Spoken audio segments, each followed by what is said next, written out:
Sejam muito bem-vindos a mais um podcast aqui da Alívio Fitbox.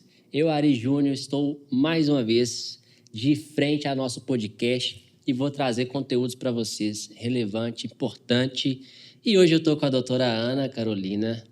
Seja muito bem-vinda, Ana. É um prazer, ter você aqui para distribuir um pouco de conteúdo para os nossos ouvintes, espectadores. Pessoal, gostaria que a Ana nos apresentasse um pouco da história dela, para a gente conhecer ela um pouco mais. E, em seguida, a gente vai soltar conteúdos aí que vocês nunca ouviram falar na vida, só que aqui tem. E a gente vai aprofundar nisso tudo aí. Ana, sempre bom você contar um pouco da estrada, né? Como é que foi sua estrada aí até, a gente chegar aqui nesse ponto. Boa tarde, gente. Meu nome é Ana Carolina. Eu sou médica, formada desde 2015 pelo FMG.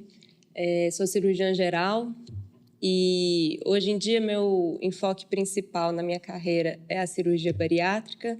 Sou endoscopista também, que foi uma forma que a gente encontrou de agregar mais para os nossos pacientes, principalmente os pacientes bariátricos, né? Tratamento da obesidade endoscópico.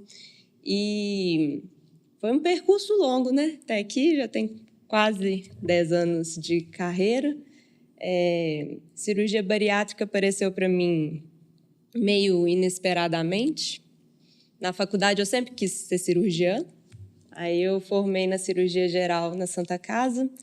E durante o processo da residência a gente tinha muito contato, né, com a obesidade. Mas meu enfoque favorito era a oncologia. E aí acabou que... Como é que muda, né? Uhum. E aí acabou que nesse percurso aí eu fui me encontrando na bariátrica, pós-pandemia principalmente. Fiz o curso da endoscopia, né? Uma pós-graduação, e hoje a gente está aí na área trabalhando. Perfeito. Muito bom. Então aqui nós estamos com uma especialista em TGI, que é o trato gastrointestinal, né? Como um todo. E, pessoal, falando da obesidade aqui, né, que é uma doença que acomete mais de 50% da população, não só do Brasil, né, como do mundo inteiro, né, colocando na balança aí. É uma doença que eu acredito ser a mais mortal que existe, porque a galera morre de incapacidade cardíaca, né, mas até ele chegar a dar pau no coração dele... passa por uma obesidade, né? Vai ali moendo o coração até ele parar de funcionar. Exatamente. Ou seja, ninguém trata com a devida importância que é a obesidade. E até um tempo atrás ainda não se via como doença, né? A obesidade. Exatamente. Então tá aí o nível que a gente estava nele a um passado bem próximo, né? E hoje, aqui clareando esse conteúdo para o pessoal, nós vamos adentrar nesse conteúdo. Sim. Um pouco mais. E começando assim, né, contando um pouco do fato de até chegar num ponto desse, a gente tem ali a pessoa desenvolvendo a obesidade por algum motivo. Tem o fator genético, né? Eu queria que você contasse como que funciona aí os tipos de pessoas, né, que tem aí os fenotipos delas. Como é que funciona isso? A obesidade, hoje em dia, é uma pandemia, né, Júnior? É uma epidemia, mas, na verdade, é uma pandemia, acomete o mundo todo, não escolhe raça, não escolhe nada. E a gente tem visto que o tratamento da obesidade tem sido muito protelado, né, há muitos anos. As pessoas escolhem tratar a obesidade apenas quando ela já está num nível muito mais grave, né? Muito avançado. E isso traz diversos riscos para o paciente. Não só cardiovascular, né? Mas como a diabetes, câncer. A obesidade está associada a mais de 20 tipos de câncer. Até, assim, endométrio, né? Câncer de mama, que a gente não imagina, mas a obesidade tem fator predisponente no câncer. Perfeito. E fora as diversas outras doenças, né? A síndrome metabólica, que envolve a obesidade, ela interfere em todos os sistemas, Sim. né? E a gente não pode esquecer até do osteomuscular, né? Dores generalizadas, desenvolvimento de doença neuropsiquiátrica. Então, assim, né? A gente tem que tratar, tem que ser incisivo e tratar desde o início, como qualquer outra doença, né? Perfeito. Sobre tipos de obesidade, antigamente acreditava-se, não, a pessoa é obesa porque ela come muito. E não é isso, né? É uma tendência tanto genética, a obesidade ela é multifatorial, Perfeito. Ela não é associada apenas a uma ingesta calórica aumentada. E aquele paciente que já tem obesidade, ele não importa se ele reduzir apenas o consumo alimentar, ele já tem uma falha metabólica generalizada. E a ingestão de nutrientes nele não funciona da mesma forma que funcionaria em você, né? Com a gente aqui, que a gente alimenta e consome aquelas calorias, a falha metabólica dele vai virar reserva, vai ali para a veia, vai piorar a função cardíaca, e a gente tem que agir antes disso virar um desastre, né? Perfeito. Bom, esse ponto é importante para o pessoal entender que no fenotipo das pessoas, a gente estuda lá na educação física também, acredito que em toda a área da saúde a gente estuda um pouco, mas os fenotipos vêm de ectomorfo, né, o mesomorfia e a endomorfia. Então, basicamente é um perfil genético celular que a gente entende que, por algum motivo, funciona de uma forma diferente. E essa forma diferente tende ou a armazenar muita gordura ou não armazenar nada, né? Ou ali desenvolver massa muscular até de graça, assim. Esse é o melhor perfil que a gente identifica, o sonho de todos aí, que é o mesomorfo. Ou seja, o cara não faz atividade física, faz nada, já tem tendência ali a ganho de massa muscular, né? Então, a gente vê isso acontecer e é, de fato, um fator genético, não é discutível isso. Mas também tem, né, o fator que é alimentar, que é distúrbio metabólico devido a algum estresse mental, né? Algum estresse, aquela alimentação para a alma, que eles dizem ali. Exatamente. Né? Comer pelo prazer, né? Isso. Ou seja, chega um ponto que as pessoas começam a se alimentar que não é para o corpo mais, né? Para o corpo ele já está satisfeito ali. Exatamente. A pessoa continua se alimentando já ali pelo vício de continuar alimentando ou por até estava estudando um pouco tempo atrás o feedback negativo do ciclo, né, de resposta de saciedade e obesidade. Então, exatamente. assim, ou seja, aquele delay que todo mundo tem ali, na hora que tá comendo ali no restaurante, ele tá com um pratinho dele ali, ele vai comendo, e chega no final das contas, ele fica cheio muito depois. Ele parou já de alimentar e aquele negócio vai empazinando ele ali. É o desbalanço hormonal, né, Júnior? A gente tem 2 hormônios muito importantes que agem nisso, que é a grelina e a leptina, né? Perfeito. E no obeso não funciona direito.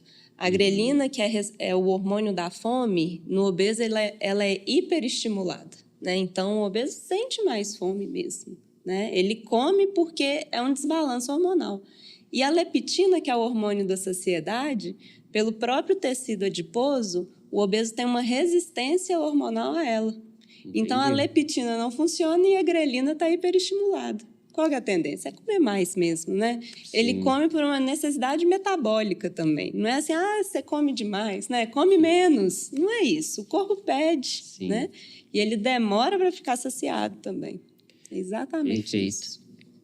Bom, como o nosso organismo ele é muito maleável, flexível, adaptativo, seria possível uma pessoa transformar esse sistema de grelina e leptina, ou seja, ele criar mais receptores de leptina e diminuir a recepção de grelina, ou vice-versa, tem um desaceleramento, ou com o passar do tempo a pessoa vai envelhecendo, isso modifica, tem a plasticidade disso, ou Não. A gente tem entendido isso hoje cada vez melhor por conta da própria cirurgia bariátrica, né? Explicando melhor, tem 2 tipos de cirurgia, que é o bypass gástrico, que é aquela que você altera todo o trânsito intestinal, e tem o sleeve, né? Que é o fazer um tubinho do estômago ali, que a gente tira a parte do fundo gástrico, principalmente.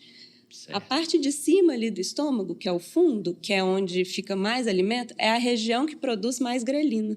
Perfeito. Então, quando a gente age ali na cirurgia bariátrica, fazendo um sleeve, por exemplo, e tirando essa região do estômago que produz grelina, o paciente consegue alterar o metabolismo dele, né? Que ele vai parar de produzir aquele hormônio da fome, vai começar a emagrecer, vai diminuir o tecido adiposo e a resistência à leptina, que é o da saciedade. Perfeito. Então, uma forma de regular isso seria a gente conseguir exatamente isso que você falou, né? Conseguir, assim, diminuir receptor de grelina seria o mundo perfeito, né?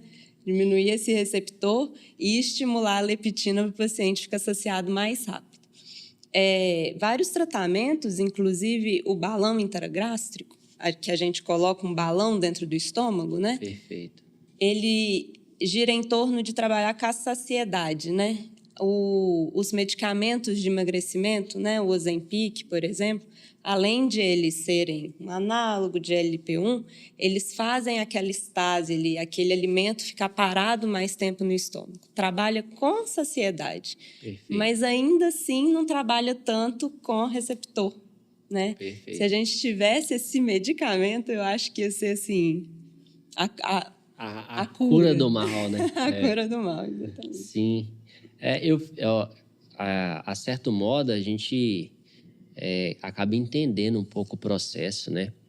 E, inclusive, sobre as próprias cirurgias, os modelos delas, a gente vamos entrar um pouco mais nisso, né? Isso ela deu uma pincelada aí, mas a gente vai nesse sentido aí também, entender um pouco da lógica de fazer essa cirurgia, tá? De fato, eu conheço pessoas que já fez a cirurgia de bariátrica, tá? Que deu muito certo, e conheço pessoas que deu super errado. Ou seja, tem mais coisa envolvida. Não adianta só ir lá e tirar um pedaço do estômago. De forma alguma. Qual que é a área que você crê que ajuda muito na pessoa ser bem-sucedida na cirurgia desse porte? A gente trabalha sempre com um tripé, né, Júnior? Não adianta ali você fazer a melhor cirurgia possível, que se o tripé não tiver bacana, um lado ali vai cair. Então, o que seria esse tripé? Uma dieta guiada por uma nutricionista, a atividade física e a saúde mental em dia. Então, tem que ter esses 3 para você ter um bom resultado cirúrgico. O tratamento da obesidade, igual o uso de medicamento, ou dieta e atividade física, ou a própria cirurgia, elas não são um fim, elas são um meio para auxiliar o paciente no processo de emagrecimento, né? E elas não são excludentes uma das outras. Você faz a cirurgia, você precisa fazer uma dieta e fazer uma atividade física. Você precisa, muitas vezes, entrar com medicamento se for necessário. Se a atividade física, a dieta e a saúde mental não estiver em dia, a cirurgia não vai ter resultado bom. Claro que existem falhas técnicas cirúrgicas, né? Pode acontecer, como qualquer procedimento, é uma cirurgia. Pode haver cirurgias que poderiam ter sido melhores, Perfeito. né? E aí, essas cirurgias, você pode pensar numa possibilidade de uma revisional, né? Que é a palavra da moda hoje em dia. Vou fazer bariátrica de novo, né? Então, você vai revisar aquela cirurgia que foi feita. Okay. Se houve uma falha técnica, há uma justificativa para revisar. Okay. Se o paciente não faz esse tripézinho, o que adianta você revisar a cirurgia se ele também não está fazendo a parte dele? Né? Perfeito. E é isso. Atividade física, para mim, é essencial. Não abro mão de paciente falar assim, não gosto. Infelizmente, a gente não faz só o que a gente gosta. Você não é criancinha mais, não né? A dieta tem que ser seguida ali no início. o corpo está numa fase ali de readaptação, né? Você mexeu muito ali dentro, o corpo é outro. Então, o paciente passa por várias fases da dieta até ele voltar a se alimentar normalmente. E quando ele volta à alimentação normal, ele tem que ter uma seletividade maior. Ele tem que ter consciência que as coisas não são como eram antes, né? Sim. E terapia, né? Hoje todo mundo precisa de terapia. Terapia. Precisa. Inclusive, tem um podcast aqui que a gente fez com o Dr. Rodrigo Ferretti. Ele é psicólogo de primeira linha e a gente falou sobre depressão e ansiedade, que é 80% dessa terapia aí, né? Exatamente. Os outros 20% fica para um canto ou outro, mas a grande maioria está enquadrada nisso. É a doença do século, digamos.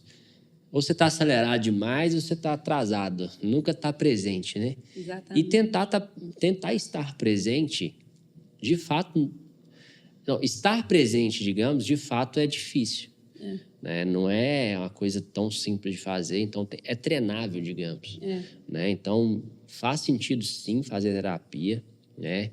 Temos aí conteúdo de terapia aí também, mas é uma área que não tem como abrir mão dela mais. Né? Cada vez mais a gente vai estar grudado nisso.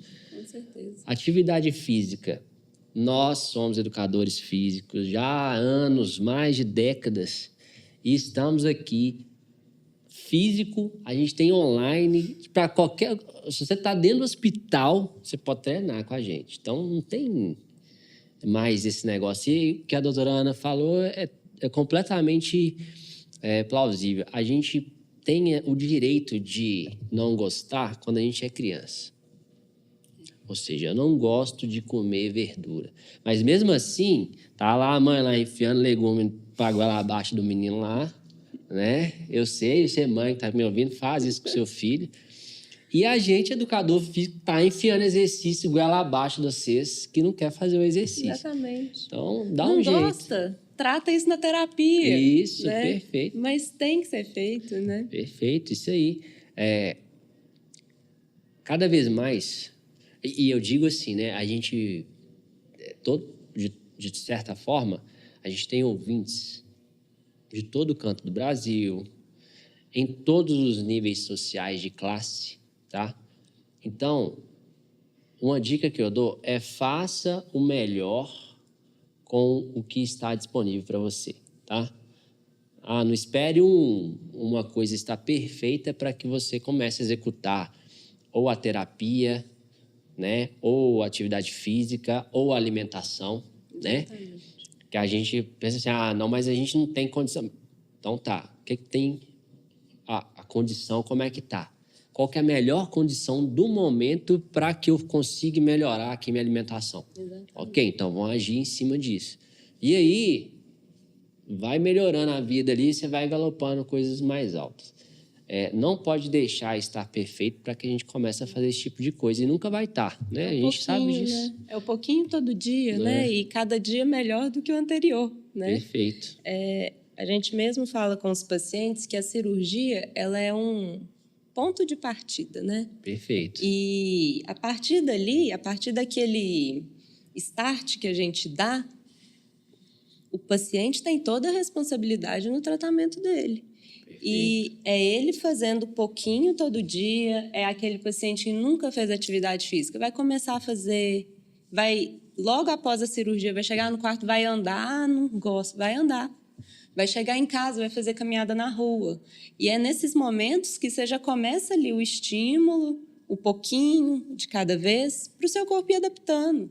A vida é feita de adaptação, né, Júlio? Isso. A gente não pode, assim, vou malhar todo dia 5 vezes na semana.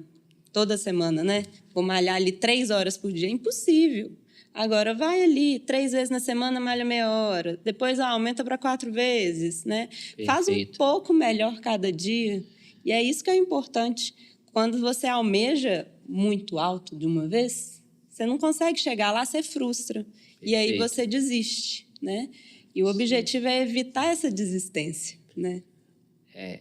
Cada vez mais, com a experiência, a gente vai desenvolvendo um pouco de sensibilidade a certos toques. Por exemplo, Hoje, eu já consigo reconhecer uma pessoa, ou seja, ela está sedentária, num nível que nunca praticou.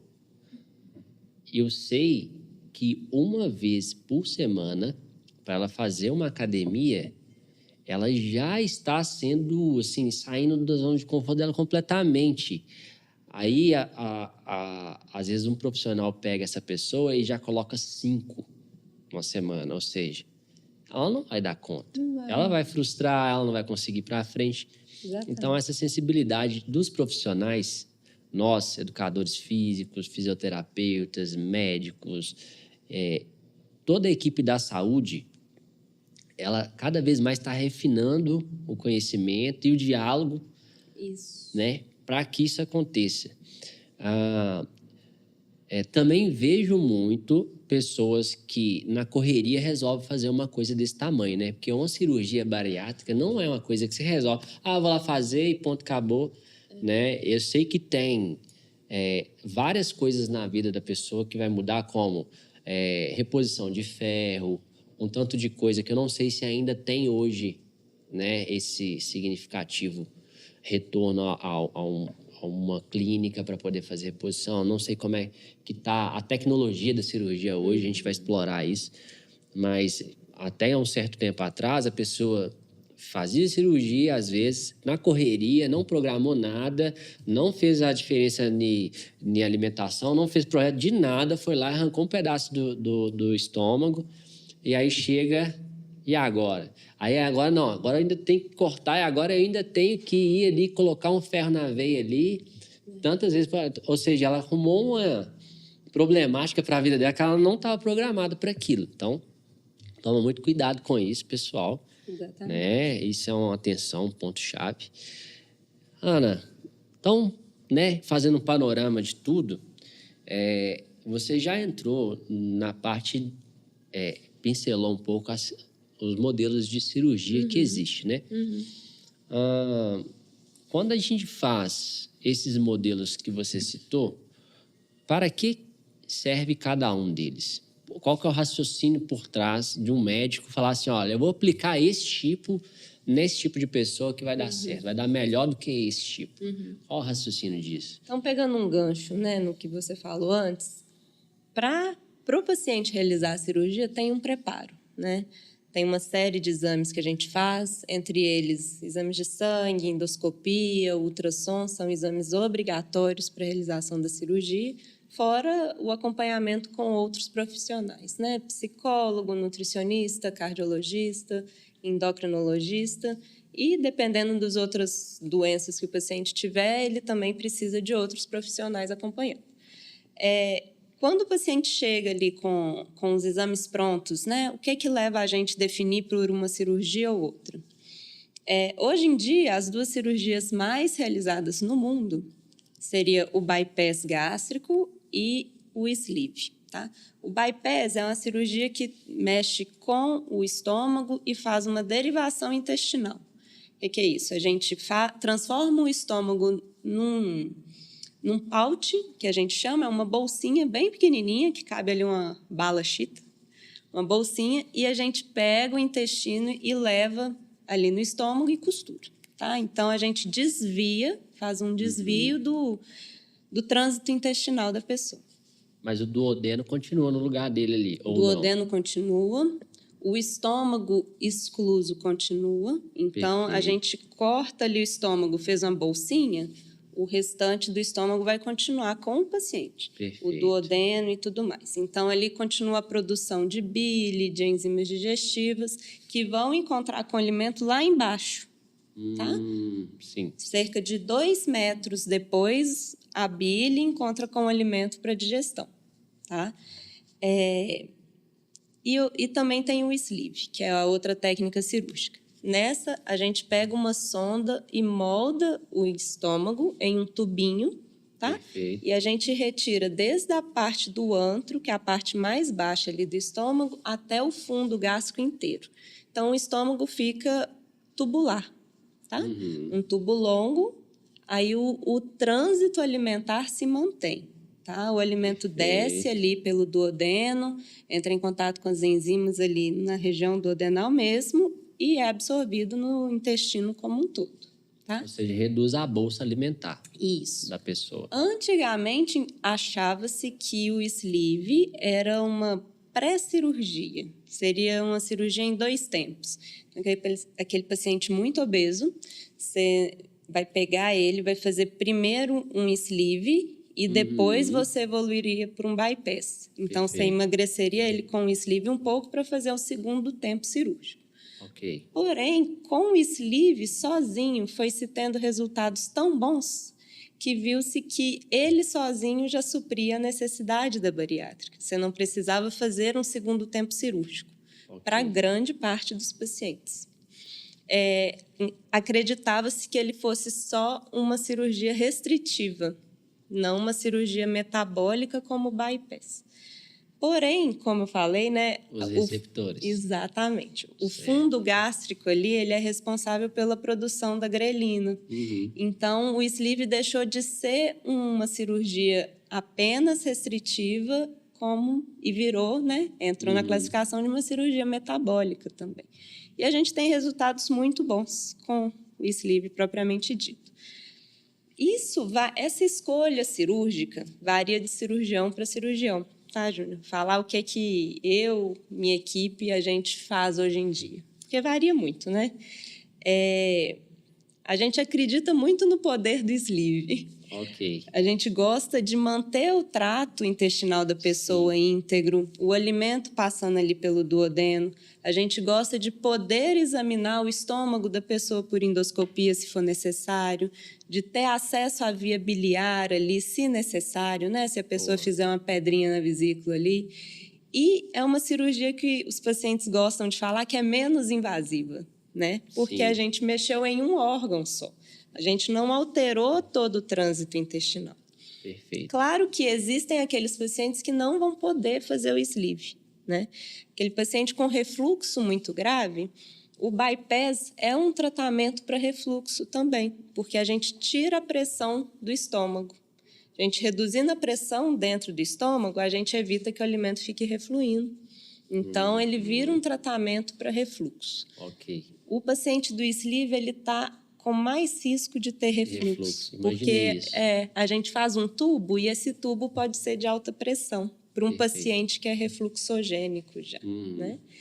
E outro é aquele paciente com a diabetes muito grave, que usa muitas doses de insulina. O bypass ele tem um efeito metabólico maior que do sleeve. Tá? Não que o paciente insulino dependente, diabetes grave, não possa fazer o sleeve, mas ele vai ter um resultado metabólico melhor com o bypass. Tá? Por que a gente gosta também muito do sleeve? A absorção de vitaminas no sleeve continua a mesma. No bypass é aquele paciente que vai estar sempre dependente de suplementação. Sempre. O paciente operou, a gente já precisa entrar com suplementação para ele no primeiro mês de cirurgia. Para o pessoal que é leigo no porquê que ele precisa suplementar, qual que é o dano que é causado que a gente precisa suplementar com esse tipo de cirurgia? As principais baixas que a gente tem, né, na cirurgia desabsortiva, como o bypass, é o ferro, a B12 e as vitaminas lipossolúveis, né? A, D, E e K. A absorção delas são um pouco prejudicadas porque elas dependem da ligação ali da bile com o alimento que vai ser digerido, né? Que vai ser lá no final do intestino para você conseguir absorver a gordura. Né? As vitaminas do complexo B também têm uma deficiência, uma dificuldade maior de serem absorvidas. E a perda da B12, ela gera uma anemia muito grave, ela gera queda de cabelo, que as mulheres ficam muito preocupadas também, né? Principalmente pós-cirurgia. E o ferro, deficiência de ferro, a absorção do ferro se dá por um receptor produzido no estômago. E o estômago está excluso. E aí ele vai encontrar com esse fator só lá no finalzinho do estômago. E aí não vai ser absorvido do jeito que deveria ser. Então, o paciente pode ficar anêmico, pode ter queda capilar, aí pode ter fraqueza, indisposição, dificuldade alimentar também, né? Escolhas ruins pela própria deficiência de vitamina. Então, a gente precisa suplementar. Esses pacientes obrigatoriamente precisam suplementar. E necessariamente os suplementos têm que ser intravenoso? Não. A gente sempre mantém o polivitamínico oral para os pacientes no pós-operatório. No sleeve, a gente consegue segurar ali até um mês, sem entrar, porque o paciente consegue absorver, né? Perfeito. Mas no bypass a gente entra um pouco mais precoce, isso, claro, com o auxílio da nutrição, né? A gente sempre tem nutricionista de retaguarda e são elas que fazem esses ajustes dos micronutrientes, né? E macronutrientes. E quando está muito baixo, que você vê assim, estou suplementando oral, estou fazendo polivitamínico, o paciente não está tendo melhora, ou ele chega com uma B12 ali extremamente baixa, um ferro muito baixo, uma ferritina baixíssima, já com repercussão no hemograma, uma anemia expressiva, aí a gente faz venoso. Entendi. Nesses pacientes precisa. Fora isso, essa ideia de sorinho, né? Fazer sempre o sorinho, né? Sorinho da imunidade, sorinho da alegria, não tem muito benefício. Tá? Se a gente consegue manter uma alimentação saudável com todos os nutrientes que ele precisa, uma suplementação oral, o paciente fica bem e não precisa ficar fazendo nada venoso, não. Perfeito. Mais uma vez, depende do paciente. Depende do paciente, com certeza. Isso essa complexidade. Tá vendo, pessoal? É uma coisa que não é para você tomar uma decisão da noite para o dia. Tem que ser tudo pensado. Tem que ter uma equipe legal para poder fazer esse tipo de acompanhamento. Tem várias coisas na frente que você deve priorizar antes de poder também fazer uma cirurgia desse porte, né? Você tem que passar por alguns programas aí. Não é chegar e começar a pensar nisso de imediato. Considerado isso, qual é o grau de obesidade, né, que a pessoa atingiu? Como é que vocês analisa isso lá de dados? Fala assim, olha, essa pessoa é obesa e já nessa quantidade de obesidade que ele está, é mais benéfico a cirurgia do que maléfico, né? Hoje em dia, a gente tem sido mais incisivo nessa questão de tratamento da obesidade, sabe? Para fins de cobertura de plano de saúde, isso é diferente do que a gente indica, tá bom? Hoje, um IMC acima de 30, que seria uma obesidade grau 1, se for aquele paciente que possui alguma síndrome metabólica importante, então ele já tem uma diabetes associada, uma hipertensão, ou aquele paciente que já tentou diversas vezes emagrecer e sempre teve falha no tratamento, acima de 30, a cirurgia bariátrica já está indicada. Por conta dessa por ser menos invasivo hoje em dia, né? A gente consegue trabalhar com essa cirurgia numa obesidade de um grau um pouco menos avançado. Porque, vamos pôr na mesa assim, chega um paciente com pressão alta. Você vai começar ali com o medicamento. Não funciona. Você vai falar, não, volta quando a sua pressão estiver mais alta, que aí a gente pensa, volta quando você infartar, que aí a gente põe outro remédio. Assim como a pressão alta é uma doença, a obesidade também é. E a gente precisa agir de forma mais precoce. A gente não tem que esperar ela agravar para a gente resolver agir, né? Então, um paciente com IMC acima de 30, com múltiplos tratamentos para obesidade com falha clínica, a gente já tem indicação da bariátrica. Critérios antigos, e que são os critérios do plano de saúde, né? O paciente com IMC acima de 35, que é uma obesidade grau 2, que tem alguma comorbidade associada à obesidade, então ele tem que ter IMC de 35 com pressão alta, ou IMC de 35 com a diabetes, ou aqueles pacientes que tenham IMC acima de 40, mesmo sem doença nenhuma, tá? Então, IMC acima de 40 opera sem comorbidade, abaixo disso, o plano de saúde cobre se tiver alguma doença associada. Perfeito. Tá? Sendo que, acima de 40, aquele paciente com IMC de 50 para cima é contraindicado o tratamento clínico.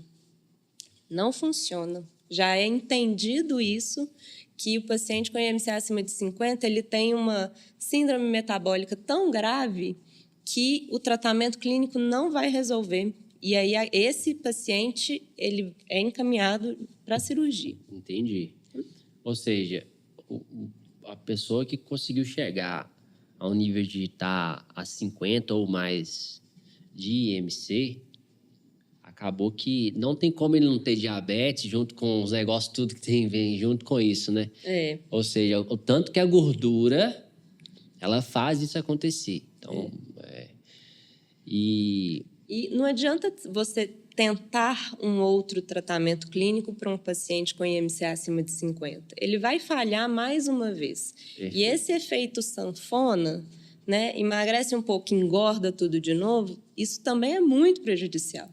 Né? Perfeito. Esse paciente com IMC acima de 50, ele é cirúrgico, né? Sim, e até, de fato, as articulações não aguentam carregar esse peso todo, né? Ele não vai conseguir fazer atividade física. Como é que você vai tentar dieta e atividade física num paciente com esse peso? Não dá. Não dá. Pessoal, interessante. Hoje, no Brasil, se eu não me engano, a gente ultrapassou a 50% da população obesa. A gente estava em sobrepeso, né? Até antes da pandemia, a gente tinha menos de 50%. Mas agora, os dados novos que saiu, não tá legal, não. Vamos começar a botar a mão na consciência. Falando de alimentação, os alimentos, eles são divididos categoricamente para a sociedade, digamos, tá? Vamos ser bem criteriosos e honestos aqui. Em preço, qualidade, preço junto e qualidade. Porque tem coisas que são qualitativas, são boas e o preço é baixo. Então, assim, nem tudo que é bom é o mais caro, na alimentação falando. Então, você consegue num sacolão, por exemplo, pegar todas as vitaminas essenciais que você precisa, achar várias proteínas. Você consegue, com o dinheiro curto, fazer uma dieta proteica, digamos, hoje, tá? Então, acredito que alguma certa de população ainda não consiga atingir isso. Beleza, essas têm que ser ajudadas de toda forma mesmo. Mas a maioria, ela consegue fazer, né, no estado que está, do jeito que está. Tem que ter uma força de vontade aí para poder dar o start, até para chegar no nível de uma bariátrica, ela precisa fazer, então não tem como correr disso. É procurar profissionais, inclusive a Alívio Online está disponível com consultorias lá, para saber o que é melhor para você, para saber quais os passos dá no sentido de aderir a uma atividade. Somos, na verdade, um conjunto de hábitos. Exatamente. Né? Mini hábitos de um dia a dia que a gente vai fazendo. Ou seja, a gente acorda, tem o hábito de escovar o dente? Não. Tem o hábito de escovar o dente? Tem. Então tá, o que isso vai implicar? A pessoa vai perder o tecido dentário, a outra vai ter o tecido dentário. Então ela cuida ali diariamente. Aí, seguindo os hábitos, ela tem hábito de acordar que horas? Tem hábito de... Então, todos os hábitos que a gente vai colocando no dia a dia da gente completa uma balança. E essa balança é muito importante a gente pesar hoje na alimentação, na atividade física e nas terapias. Exatamente. As terapias tem que entrar aí, o profissional do psicologia aí tá aí para ajudar a população. A gente cada vez mais tem mais informações científicas, né? Estudos lá com várias pessoas, estudos bem caracterizados, densos, que a gente consegue pegar uma população boa e testar aquilo ali. Então, hoje tem mais estudos disso, a gente consegue. E dando sequência ao nosso conteúdo, Ana, a gente tem mais uns bons minutos aqui para conversar. Até hoje, o que você praticou, tá? Você pega uma pessoa, praticou, e com certeza você é uma pessoa que tem interesse em evoluir a sua área, digamos. O que você enxerga na sua área que poderia estar melhor, ser melhorado? Na minha área, eu acredito que o preconceito ainda que as pessoas têm, tanto com a obesidade quanto com a cirurgia bariátrica, ainda é muito grande, sabe, Júnior? Eles acreditam, muita gente acredita, né, que o obeso é uma pessoa fraca e quem faz a bariátrica foi pelo caminho mais fácil. Então, como você mesmo disse, né, a gente tem uma epidemia, né, de obesos no Brasil que fazem escolhas alimentares ruins, porém, a cirurgia bariátrica veio como um auxílio para esses pacientes, né? Veio como um tratamento mesmo. E não é a gente subjugar essas pessoas, né, que possuem obesidade, é porque não faz as coisas direito, não, porque é uma doença, né? E eu acredito que na minha área, assim, a gente vê muito isso. Os pacientes chegam assim já muito calejados, já muito tristes mesmo, frustrados porque não conseguem, quando na verdade eles precisam do tratamento de uma doença, né? Não do julgamento alheio, né? E passar por uma cirurgia não é um processo fácil, né? Não adianta a gente ter em mente assim, ele foi pelo caminho da cirurgia bariátrica, é difícil. É difícil. A gente precisa ter uma equipe multidisciplinar muito bem sólida e o paciente precisa seguir muito bem o processo para ele ter um bom resultado, porque senão ele vai prejudicar a saúde dele mais ainda, né? Ao invés da cirurgia ajudar, vai ser um malefício para ele. Então, tanto assim, a rede de apoio do paciente que tem um preconceito com relação à cirurgia, à área, né? O paciente que não aceita muitas vezes, a sociedade em geral, muitos médicos que falam mal da cirurgia até hoje para os pacientes, demonizam a cirurgia, você não precisa disso, vai emagrecer, vai fazer atividade física que você vai emagrecer. E não é assim que funciona, né? É um desbalanço hormonal, é uma doença muito importante, a gente tem que agir desde cedo, né? Sobre a área, sim, hoje em dia a gente tem uma tecnologia fantástica, né? Hoje a bariátrica está muito bem estabelecida, a gente faz a cirurgia menos invasiva possível, o paciente chega no quarto, ele já está andando, já está se alimentando, ele tem alta na nossa equipe em menos de 24 horas para casa, para ele seguir a dieta. Então, a tecnologia hoje é outra, né? Antes era aquela cirurgia aberta, que o paciente passava semanas no hospital, aquele corte enorme, uma cirurgia muito mais, assim, invasiva. E hoje não, né? O paciente fica super bem e já consegue entrar na academia, fazer uma musculação com 30 dias, né? Perfeito. Então, é isso. A tecnologia hoje avançou demais e já está muito bem estabelecido. Muito bom. Acredito que foi válido a ideia de o pessoal ter um conhecimento maior, né, sobre a área da cirurgia. Quando a gente para analisar, não é tantas opções que tem também, né? É duas ali e um balão que você coloca para reduzir o tamanho, não tem muita coisa que dá para fazer. Hoje, e acredito que essas técnicas devem evoluir até mais ainda, né? Hoje a gente já tem assim, diversas técnicas que a gente chama de cirurgias emergentes, que ainda não tem liberação da própria ANS, né, para a realização. A Sociedade Nossa de Bariátrica, ela corre muito atrás para a liberação dessas técnicas, porém, elas funcionam muito bem.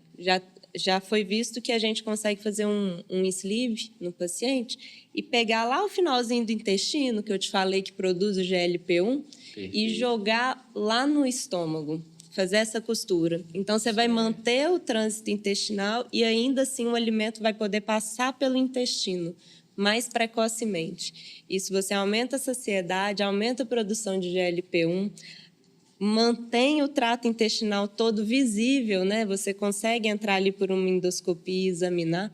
Essa é a bipartição intestinal, né? Um exemplo.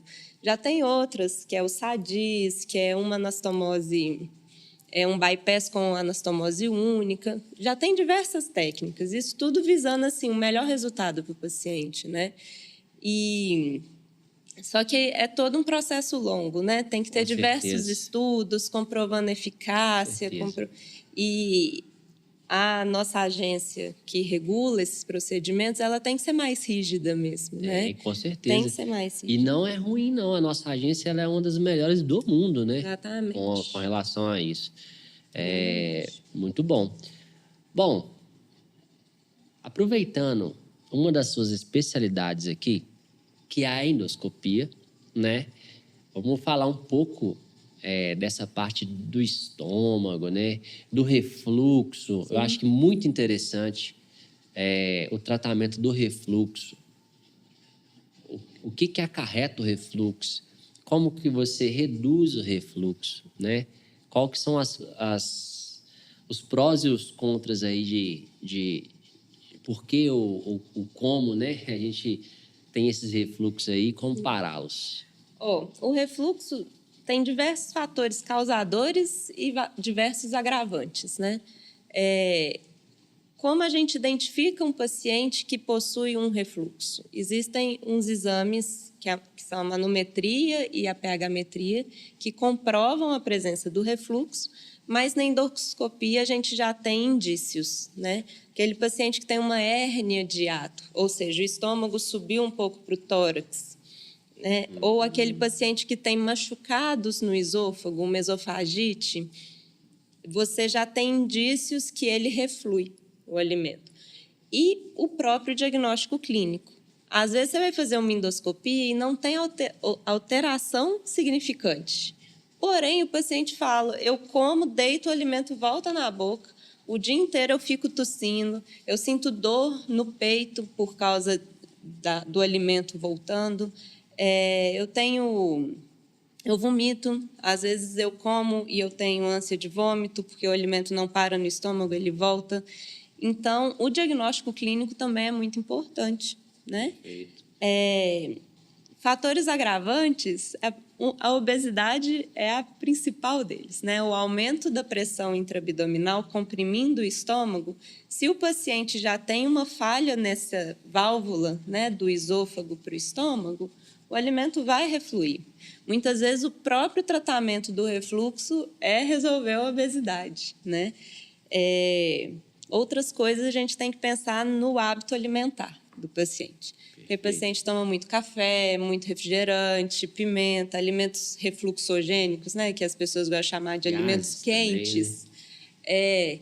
Exatamente. Esses alimentos, eles têm uma tendência maior de refluir e aí o paciente ele precisa de um tratamento mais agressivo, né? Existem duas formas da gente tratar o refluxo, tanto por cirurgia quanto por medicamento, né? Perfeito.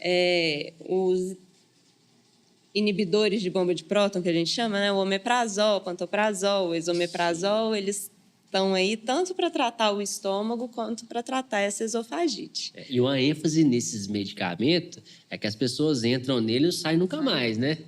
Sai não. E é um erro, né? Muitas vezes eles podem esconder sintomas de doenças graves, né? Então, você pode iniciar o tratamento com o omeprazol por um tempo determinado, suspender e ver como é que você ficou. Às vezes era uma gastrite, uma alimentação incorreta, você ajusta ali o hábito alimentar juntamente com o medicamento, você consegue suspender, ótimo, está tratado. Mas as pessoas têm isso de entrar com remédio, não fazer uma endoscopia, não buscar um tratamento médico e nunca mais sair.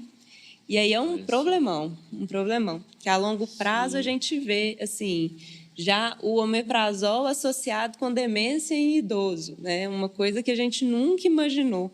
Então, a gente tem mais cuidado hoje antes de deixar o paciente com um medicamento fixo, né? Sim. E outra coisa que a proteção do estômago, ela é rompida, né? Então, Exatamente. você vira um poço de doença ali. Então, Exatamente. tem que tomar cuidado com esse tipo de coisa. Você citou omeprazol, mas com certeza deve ter algum paliativo, alguma coisa... como se diz? O conserto cirúrgico provavelmente é da válvula superior, né? Se ela Não, não é como que inferior funciona? mesmo. É inferior? Como é que funciona? A gente tem o esfíncter esofagiano superior Aham. e o esfíncter inferior, né? O inferior, ele é composto pelo pilar diafragmático. Então, é quando o esôfago passa ali para a região abdominal e Perfeito. vira estômago, tá bom? Uhum. Se esse pilar diafragmático ele é muito afastado, o paciente ele pode herniar a parte do estômago para dentro do tórax, tá? Perfeito. Ou, pelo simples fato do pilar ser afastado, a válvula não funciona direito.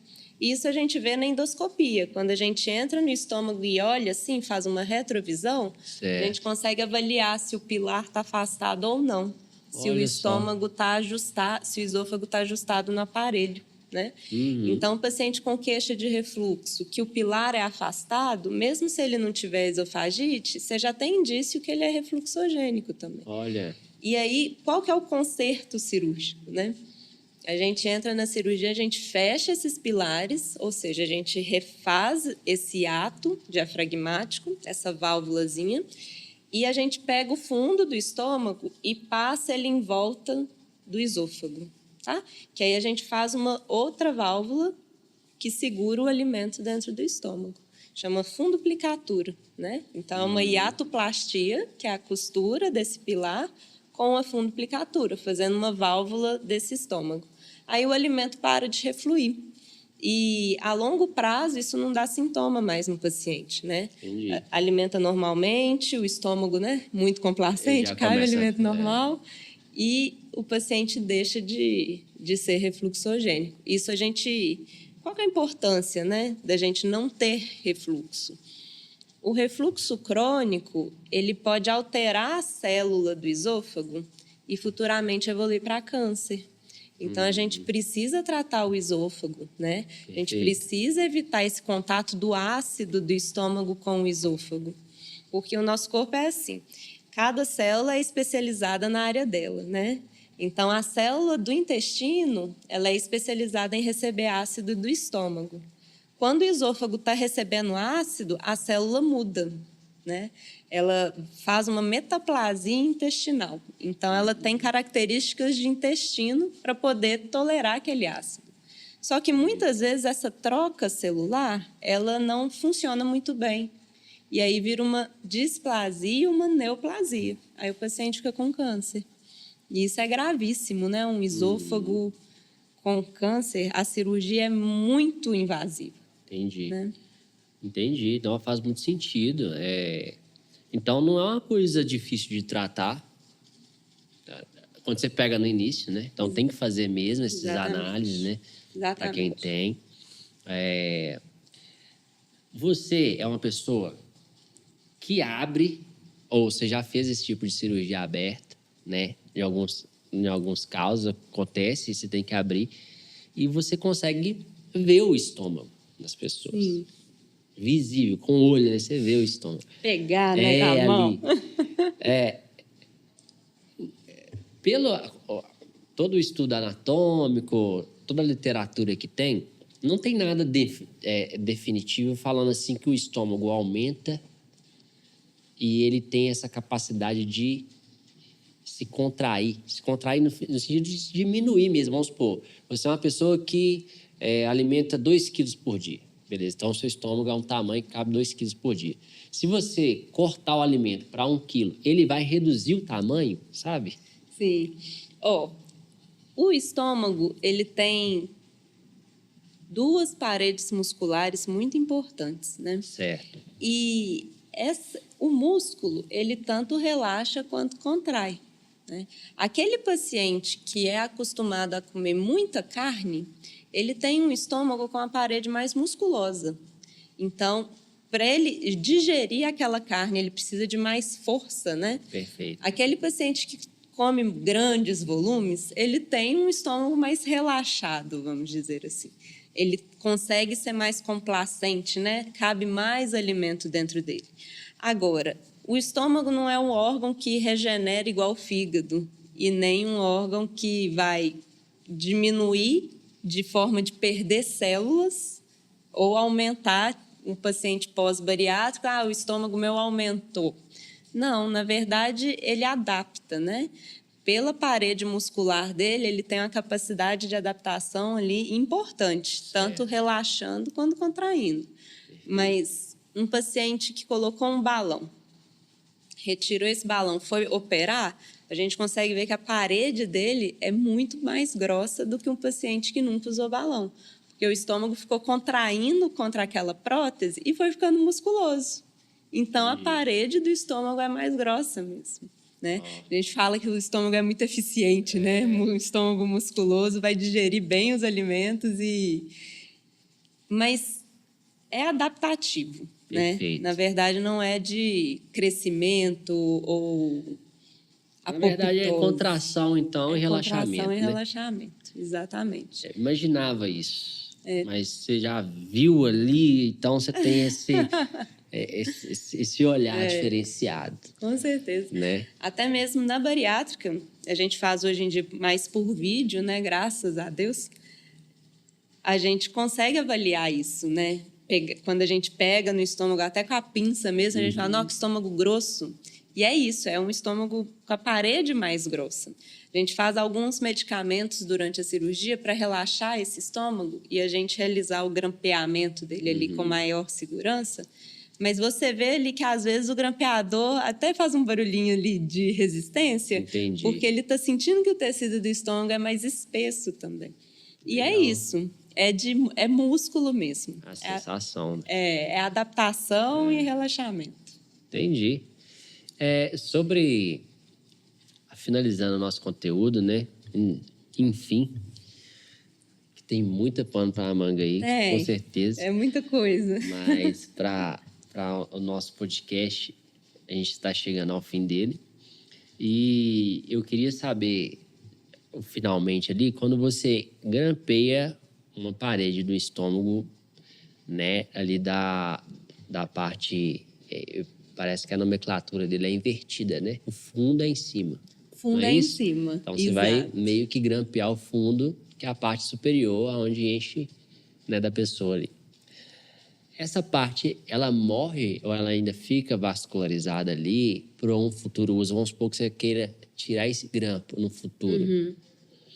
Existe isso? Depende da técnica cirúrgica, né? No bypass, como a gente só faz uma bolsinha do estômago, o restante do estômago continua. E esse restante é todo vascularizado. Ele tem os gástricos curtos, a gástrica esquerda, direita, tudo vascularizando ele. Ele continua dentro do paciente. Você pode até mesmo assim mudar a técnica, reverter a cirurgia com um trabalho imenso, né? Mas existe essa possibilidade porque o estômago ainda está ali. No sleeve, a gente tira toda a vascularização do estômago, tá? E quando a gente grampeia, aquele estômago ali não tem contato com mais nada. Esse a gente tira do corpo. Ah, sim. Esse estômago são aquelas fotos, não sei se você já viu, não. Da gente enchendo o estômago assim. Não. A gente pega e muitos pacientes gostam de ver no pós-operatório o estômago deles, né? Então a gente enche com o gás que a gente usa no abdômen, a gente enche o estômago. E aí aparece aqueles estômagos imensos assim. Olha. Eles são cheios de ar e grampeado. Esse estômago que a gente retirou, ele vai para análise, vai para biópsia normalmente, como a gente sempre faz, mas esse não tem como não reverter mais, essa né? cirurgia. Entendi. Exatamente. Bacana. Então é isso. Pessoal, doutora Ana, venda seu peixe, por favor, pessoal. Onde te achar, né? Aqui nós somos de Belo Horizonte. Quem tem um interesse em uma consulta, né, nesse sentido, para ver quais são as possibilidades, Sim. redes sociais, o pessoal te conhecer um pouco mais aí. Eu atendo aqui em Belo Horizonte, eu atendo aqui no Barro Preto, na região do Barro Preto. na Rua dos Aimorés. Vou deixar pertinho. O endereço com você, aqui pertinho. Lá a gente trabalha com cirurgia geral, então vesícula, hérnia, refluxo e o tratamento integrado da obesidade, né? A gente tem nutricionista na clínica e a gente aborda o paciente de todas as formas possíveis. Precisa de medicamento, precisa de um balão, precisa de uma cirurgia, pode contar com a gente que a gente está à disposição para atendê-los da melhor forma. A gente opera aqui nos melhores hospitais de Belo Horizonte, fazendo um merchan para os hospitais, mas no Mater Dei, no Horizonte e entre outros. Né? A gente opera em outros hospitais. E a gente tem uma equipe multidisciplinar muito bacana, né? Um nutricionista Perfeito. Muito bacana também, que consegue abordar ali de todas as formas possíveis para ninguém ficar sem tratamento e ter o melhor resultado possível. Muito bem. Pessoal, essa é a doutora Ana com a gente. Esse é o nosso podcast. Estaremos em breve de volta com mais um episódio. Espero que vocês tenham gostado e até a próxima. Tchau, tchau.